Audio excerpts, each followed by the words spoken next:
بسم اللہ الرحمن الرحیم۔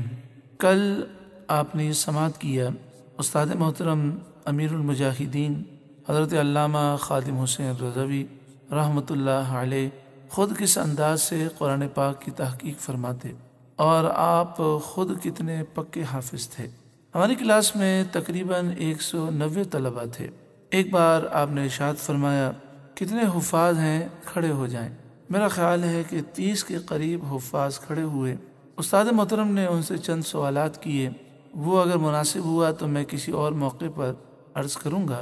بہرحال آپ نے ان حفاظ سے فرمایا ذرا مجھے یہ بتاؤ کہ یہ لفظ پہلے پارے میں کتنی دفعہ ہے اور فلاں لفظ دوسرے پارے میں کتنی بار آیا اور فلاں لفظ تیسرے پارے میں کتنی دفعہ آیا ہے، یہ بتاؤ۔ اس طرح کس کو قرآن پاک یاد ہے؟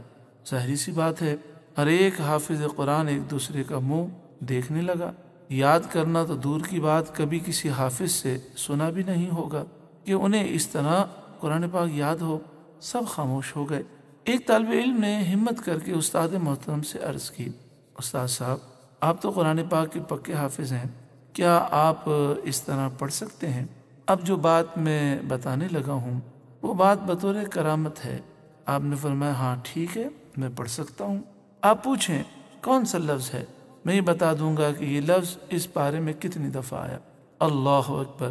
پھر ایک طالب علم نے ایک لفظ بتایا تو آپ نے قرآن پاک کی ان آیات کی تلاوت فرمائی کہ اس پارے میں وہ لفظ کن کن آیتوں میں ہے۔ پھر دوسرے پارے میں اس لفظ کے متعلق آیات پڑھنے لگے۔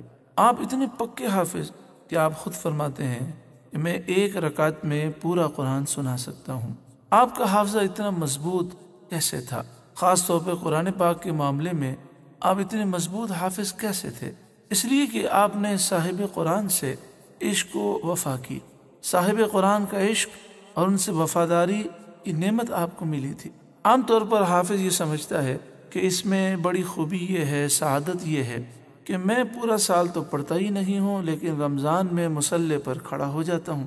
یہ کوئی فضیلت کی بات نہیں بلکہ مقام غور ہے کہ استاد محترم اتنے پکے حافظ قرآن ہونے کے باوجود کہ جن کا قرآن پڑھنا بھی بطور کرامت تھا، آپ کے معمولات میں ہے کہ آپ ہمیشہ قرآن پاک کی تلاوت کو اپنا معمول بناتے تھے۔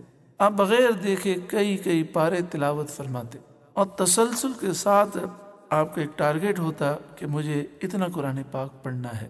اللہ تعالیٰ امیر المجاہدین کے صدقے میں ہمیں بھی یہ نعمتیں عطا فرمائے۔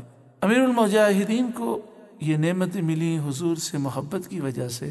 آپ کا آخر میں ایک قول پیش کرتا ہوں۔ آپ فرماتے ہیں انسان دلیر ہی اس وقت ہوتا ہے جب اس کے سینے میں رسول اللہ صلی اللہ علیہ وسلم کی محبت ہو۔ اللہ ان کے فیوض سے ہمیں مستفید فرمائے، آمین۔ صلی اللہ علیہ وآلہ وسلم۔